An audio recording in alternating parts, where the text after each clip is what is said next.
together. And I thought I would ask you guys to say a few words about yourself, rather than me just trying to jam something in there in a minute or two. Say something about yourself, and then we'll go into the presentation. You got 15 minutes. When about 5 minutes are left, I'll give you a 5-minute sign. And when 2 minutes are left, I'll give you a 2-minute sign. And then I'll just sort of tell you to wrap it up. What's this? Okay? So I'll get you in 5 minutes. So why don't we start with Lucy? Yeah.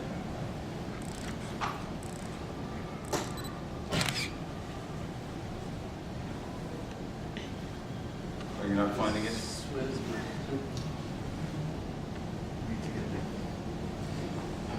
Yeah, there you go. Double click it. What is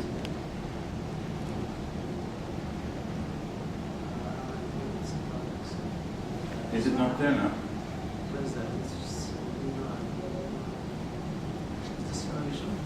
you open it up, it was mine. There's one up there. Yeah, that was the one from think last. it's From mine. last this is. Yeah. Yeah, this is mine. What's the slideshow? You can use these buttons to navigate. Okay. Okay, shall I start? Yes. Say something about yourself first. Yeah, hello everybody. I'm Yusuf Omar from the University of Missouri, Columbia. Originally, I'm from Libya. I used to work as a lecturer at the University of Benghazi, Libya, and I used to be the head of the English department at the Arts and Science College in Wahad Jalo. I've been here for 6 years right now. I'm working as a professor at the University of Missouri, Columbia. So my presentation today is about the cultural awareness and learning English as a second language, though English is used in Libya as a foreign language.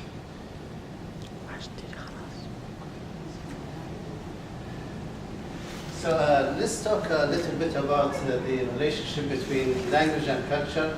Of course, one of the definitions of language is that language is culture. So without knowing about the culture, it's impossible to learn and use language, because when you use language, you have to consider how people think and how people see the things around them, and you have to behave such as native speakers behave, not such as you as a user of the language behave. So here the most prominent obstacle that people encounter while using the language is how to interact with native speakers according to how they see the world around them. For example, when the English say, you are my lucky dog, in their culture means that you are my faithful friend. Whereas using this proverb in the Arabic culture, where they consider dogs as dirty animals, so the meaning is not clear, or the meaning might be the opposite, because dogs are considered as dirty animals, and actually we avoid even talking about dogs. So it's a kind of insult. Even you say to somebody, you are a dog, it means that it's the optimum kind of insult for this person. So learning about English culture is very important to understand the meaning of this proverb. Another proverb, when in English say, save for a rainy day, it means that save things for the bad days. Rain in England is actually or the connotative of rain is bad, because rain in England sometimes causes flood and it harms the harvest and other things. Whereas in the Arabic culture, we are waiting for rain because of the desert, you know that. So the meaning here is the opposite. It's not because when you say save for a rainy day, it means that because we are waiting for rain, so we cannot save things for something that we are waiting for. Also, Shakespeare says, shall I compare thee to a summer's day? Summer, of course, you know, in English culture is a favorable season, and it's said for the beloved as a kind of praising, whereas using the same proverb or sonnet in the Arabic culture, it gives the opposite. So learning about culture, for me, I see is much more important than learning about the language itself.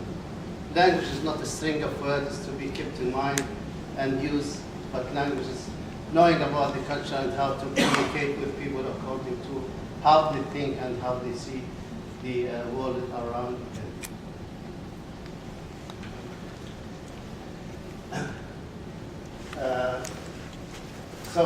Several studies or research reveal that most English language learners who are apart from English culture find difficulty in using the English language.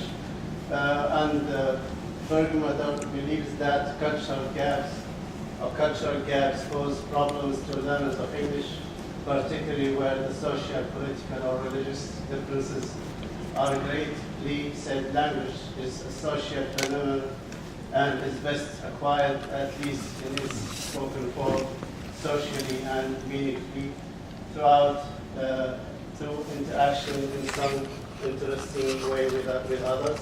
Also, Gardner and Sweet believe that the use of language in the community is both a persona and identity. Of course, language is an identity. So with language, we can say that this person, for example, is an Arab, or this person is an Englishman, or something like that, because of the way of the speaking.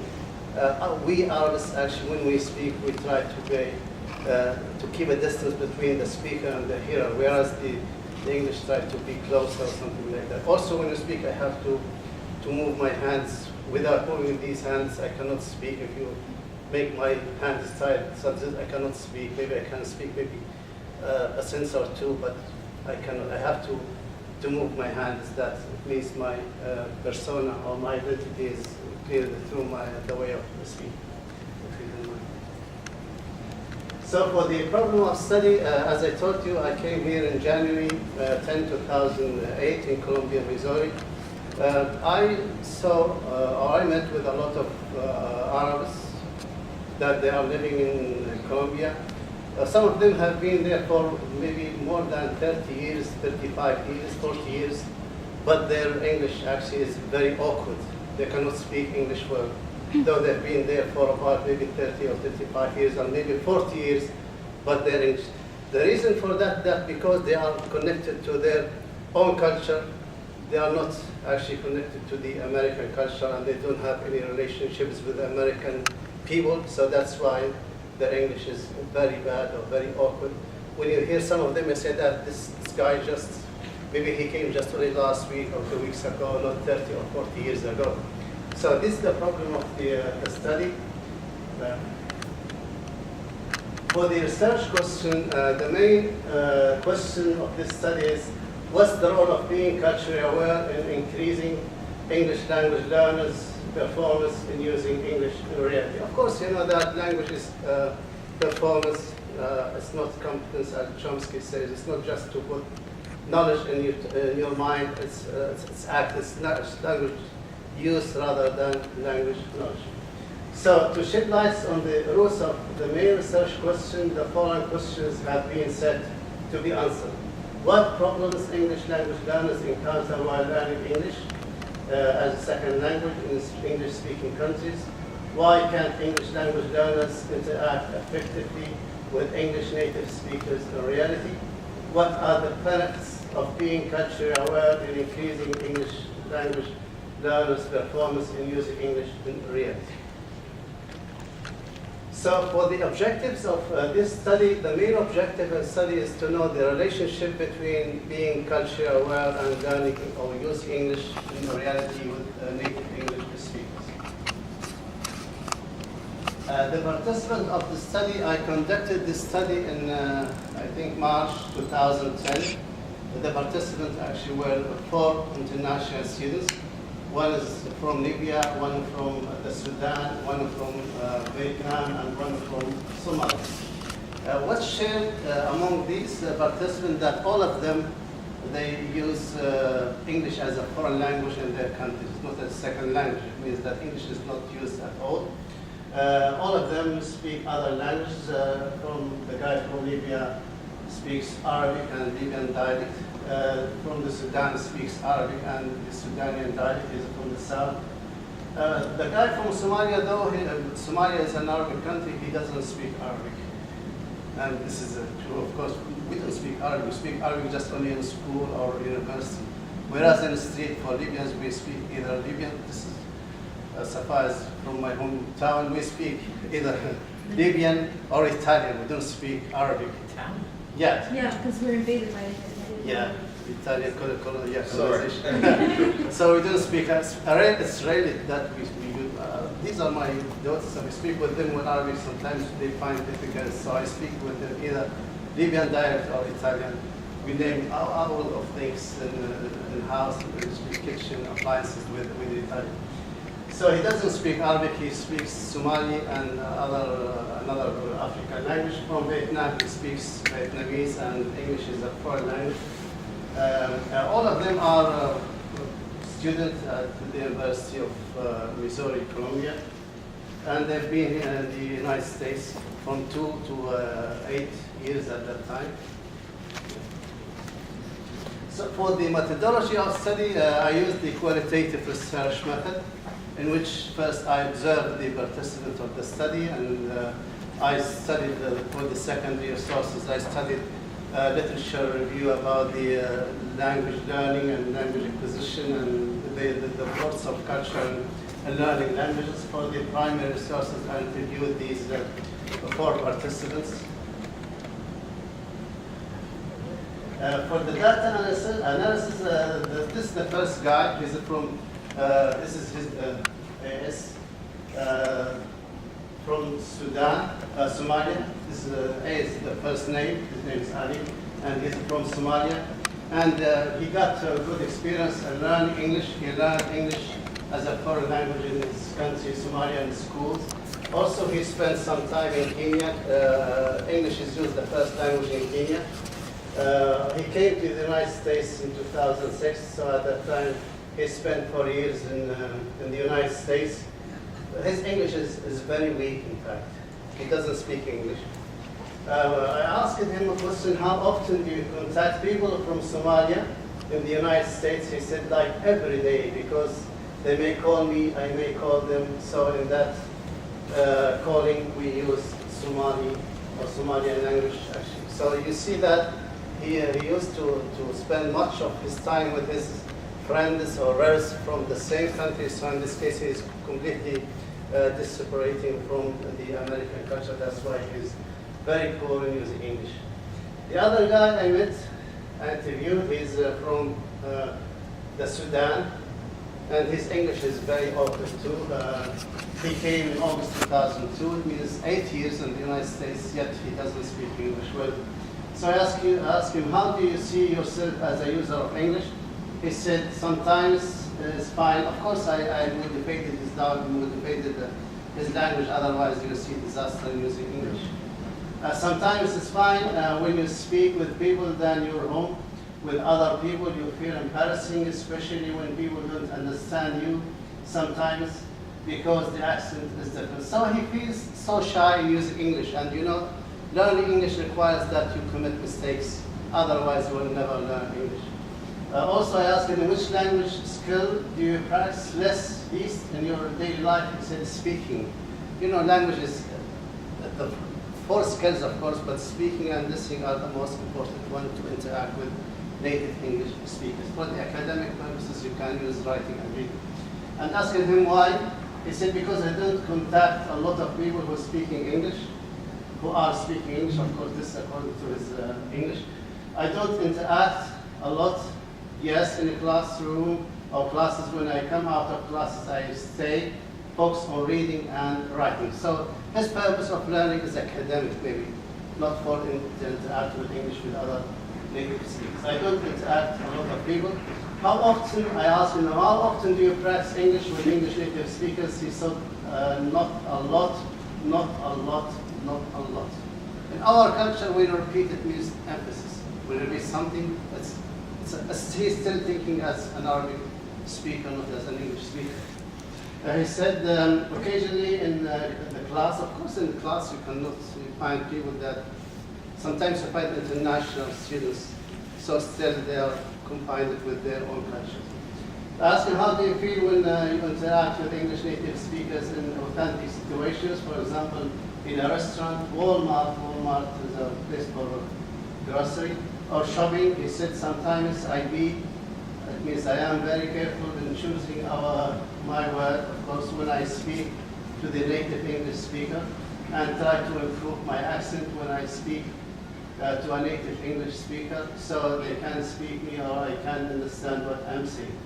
So which language do you use at home? He said, at home with my friend I speak Arabic. How often do you contact people from your country? He said, always. It means that he's separated completely from the American culture. For those who are very good users of English, one of them is from Libya. His name is Ali. When I asked him, why do you speak English? At that time, he spent just only 2 years in the United States. He said, I lived in the States for quite a while, for a number of years, and obviously I integrated into American culture. So integration with the American culture makes him good user for English in the community or reality. He said, I got a lot of American friends, and this is the clue of learning English. You have to contact with American friends. When I came here, actually, I separated my family from the Libyan community, so my kids, within maybe 2 or 3 years, they became fluent speakers of English or American. When you read, do you think in Arabic? And this is very important. If you want to learn language, you have to think in that language. Don't think in your culture. So I said, I think more in English because I think that English is more precise. I just find myself thinking in English because in Arabic there are words have such broad meaning. Of course, we know that the connotative meaning and denotative meaning of words. So the meaning of the word is not related to the meaning of that found in the culture, but the meaning that's found in the community in which this word is used. So, yeah, the other good user of English, he's from Vietnam, the other one, if you don't mind.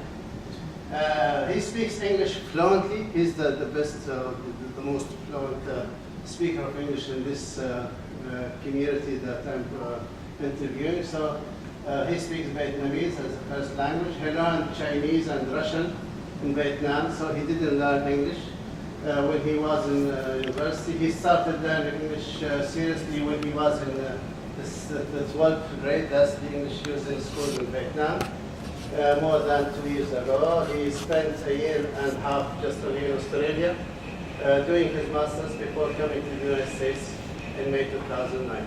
So, yeah. So he spent, we say that in 2009, it means that he spent just only 2 or maybe less than 3 years in learning English, but his English actually was fantastic and he was speaking semi-fluently in English. So I asked him, what are the most difficult things that make you unable to accommodate with the American language and the American people? He said, I think it's the difficult way that people speak American, maybe American, let's say variety or American English speak, because they speak so fast and they use a lot of idiomatic expressions, a lot of slangs, a little bit of jargons.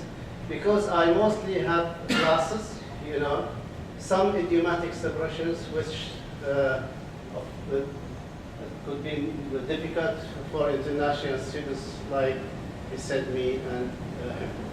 So he talked about a serious problem here. That's the differences between the British English and the American English and the Australian English. We know that there are some differences among these dialects, namely. So the American use an English which I consider a separate language, and it's completely different from the British English, because when I came here, actually, I used to speak the British English, and I found the differences between the British English and the American English. Actually, I found a lot of difficulty in understanding American people when they speak at the first time. Sometimes I resort to my kids to understand some expressions that American use and we don't have in the British English. So I asked him, how often do you watch and listen to American channels? And this is very important. If you don't find people, you can listen, you can watch to how native speakers use their language, because language is behavior. And learning, it means that you should change your behavior if you want to learn language. if you are still confined to your behavior, so learning is not going to take place. So I said mostly often I watch TV channels, most every day. The channels that I like to watch is news channels, CNN, CNBC, and some films and movie channels. The findings, because the organizers trying to miss, okay, I have to finish. The data analysis showed that the participants who are completely immersed in the English community are good users of English and have no difficulties in understanding native English speakers. In contrast, English language learners who are apart from the English community are poor users of English and have several difficulties in understanding native English speakers. The other thing, English language learners need to use English as native English speakers do if they seek to be good users of English. The study concludes that memorizing, this is the way that we learn English in Libya. We try to memorize a lot of passages, a lot of rules, which of course is not a good way to learn English. So the study concludes that memorizing English vocabulary and rules can produce good performance about English. That's the competence, as Chomsky says, of language knowledge. But only being immersed in the English culture can produce good users of English. This is the performance and which is required in learning English and using English in reality. I think this is the last part. Okay, this is the last part. Thank you very much for listening.